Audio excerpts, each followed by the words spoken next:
વડોદરા શહેરના ફતેગંજ વિસ્તારમાં આવેલ ફતેગંજ વોર્ડ 3 વહીવટી કચેરીએ આંગણવાડી વર્કર અને હેલ્પર બહેનોએ પોતાની પડતર માંગણીઓને લઈને સૂત્રોચ્ચાર કરી આક્રોશ વ્યક્ત કર્યો હતો. બહેનોએ સીડીપીઓને આવેદનપત્ર સુપ્રત કરીને રજૂઆત કરી હતી અને આગામી 18 થી 20 માર્ચ સુધી તમામ કામગીરી બંધ રાખી હડતાળ પર જવાનો નિર્ણય જાહેર કર્યો હતો.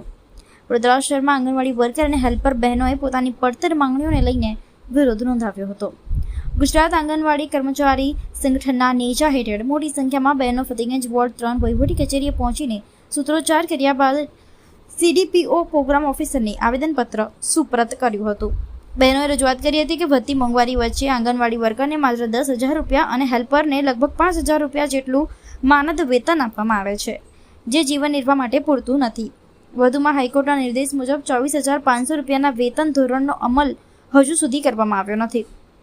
આ ઉપરાંત આંગણવાડી કેન્દ્ર ચલાવવા માટે જરૂરી ફ્લેક્સી ફંડ, તાલીમ ભથ્થું અને અન્ય ગ્રાન્ટ લાંબા સમયથી ન મળતા અનેક વખત પોતાના ખિસ્સામાંથી ખર્ચ કરવો પડે છે તેવી પણ ફરિયાદ કરવામાં આવી હતી. ટેકો એપ્લિકેશન સહિતની ઓનલાઈન કામગીરીના વધતા બોજ સામે પણ બહેનોએ રોષ વ્યક્ત કર્યો હતો.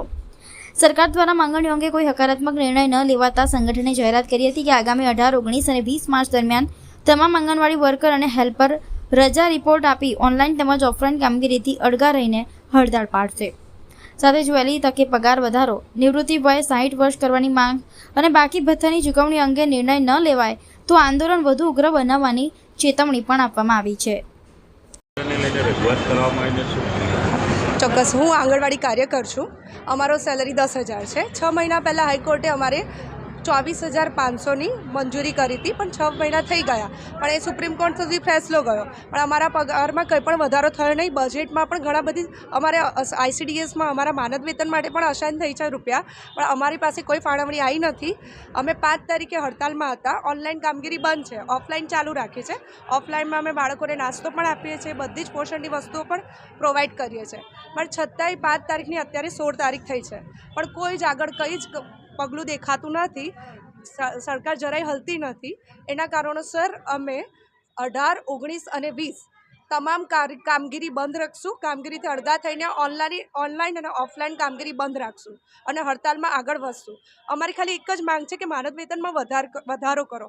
હાલમાં 10,000 રૂપિયામાં કેવી રીતે ઘર ચાલશે? હેલ્પરનો પગાર 5,000 રૂપિયા. 5,000માં તમે કહો કેવી રીતે કોઈનું ઘર ચાલે? એક સ્ત્રીનું 5,000માં, અને અમારો 10,000 સેલરી છે. એમાં અમુક વસ્તુ તો હજી સુધી અમને મળી જ નથી. જેમ કે અમને ઘણા ટાઈમથી કન્ટીજન્સી બિલ નથી મળ્યા, એટલે કે આંગણવાડી ચલાવવા માટે જે સાવરણી બધું વસ્તુઓ લાવવાનો ખર્ચો પણ નથી મળી રહ્યો. અમારે જે બિલો છે એ પણ નથી થઈ રહ્યા. મંગળવારના અમુક ગ્રાન્ટ છે જે અમે ઓનલાઈન કામગીરી તો અમને એટલી બધી કરવામાં, 7 એપ્લિકેશનમાં ઓનલાઈન એન્ટ્રી કરો, એટલો અદ્યતન મોબાઈલ જોવે, એક્સેલ સીટ કરો, તો શું અમને પગાર 10,000માં એક્સેલ સીટની આશા તમે રાખો છો અને પગાર આપવાનો આવે ત્યારે 10,000 આપીને બસ ઊભા રહો છો? એ કેવી રીતે ચાલશે? એટલે અમારે પણ અમારી રજૂઆત એ જ છે કે અમે હડતાલ પર અત્યારના જઈ રહ્યા છે. 3 દિવસ સુધી અમે આંગણવાડીમાં તમામ કામગીરી બંધ રાખશું. બાળકોનું પોષણ પણ અમે કદાચ નાસ્તો પણ બંધ રાખશું.